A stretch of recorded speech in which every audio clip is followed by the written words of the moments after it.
عزیز دوستو، بزرگوں اور بھائیوں، حضرت سیدنا ابراہیم خلیل اللہ علی نبینا علیہ الصلاۃ والسلام کا تذکرہ قرآن مجید نے کئی جگہوں پہ بیان فرمایا ہے۔ نبی پاک صلی اللہ تعالیٰ علیہ وسلم نے ارشاد فرمایا ہے کہ میں ملت ابراہیم پہ ہوں۔ حضرت ابراہیم علیہ الصلاۃ والسلام کے سیرت کو، سوانح کو، ان کی زندگی کے واقعات کو قرآن مجید نے متعدد مقامات پہ بیان کیا ہے۔ انبیاء کرام علیہم السلام 1,24,000 کم و بیش ہوئے، لیکن دین اسلام میں نبی پاک علیہ السلام کی امت میں جو مقام حضرت ابراہیم کا ہے وہ بس انہی کا ہے۔ ان کی زندگی ایک بڑی خوبصورت، بڑی منفرد اور مسلمانوں کے لیے بڑی اسوہ نور دینے والی زندگی ہے۔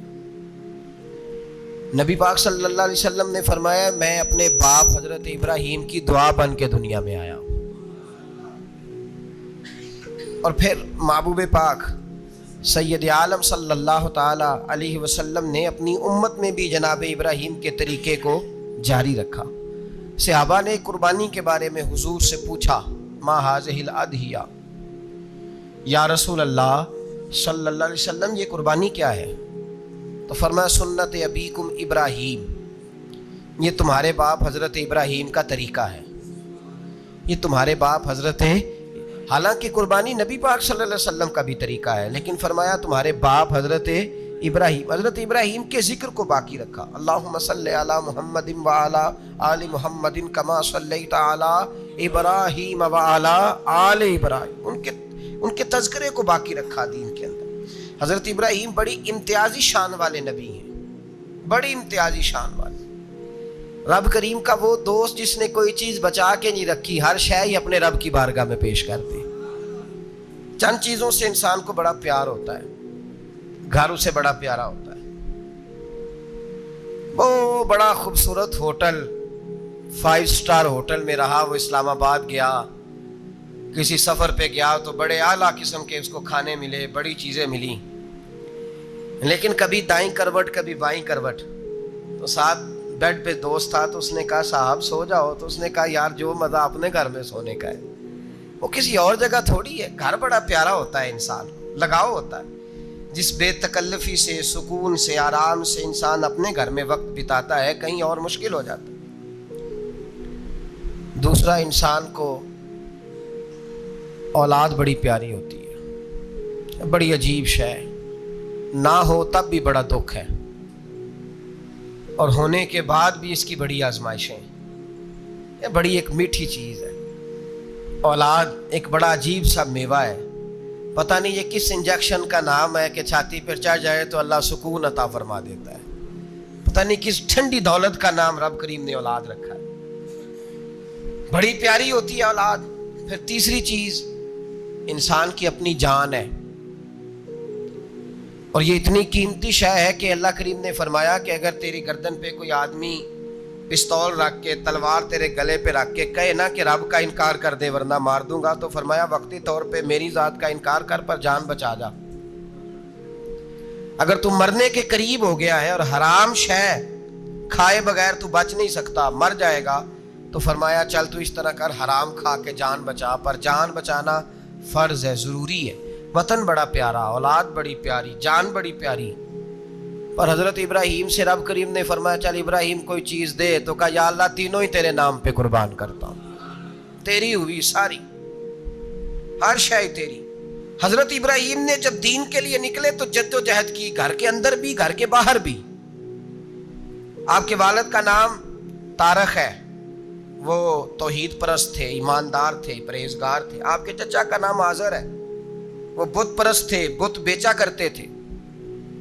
حضرت سیدنا ابراہیم علیہ السلام جب میدان عمل میں نکلے تو حضرت ابراہیم علیہ السلام نے اپنے گھر سے جہاد شروع کیا، لڑنا پڑا، گھر کے اصولوں سے، چچا نے جو رواج بنائے ہوئے تھے اس رواج سے ٹکرائے۔ فرمایا میں اپنے گھر کے اندر یہ بت پرستی نہیں ہونے دیں گا۔ چچا کو ایک دفعہ نہیں، بار بار 100 دفعہ سمجھایا۔ حضرت ابراہیم علیہ السلام نے گھر کے اندر سے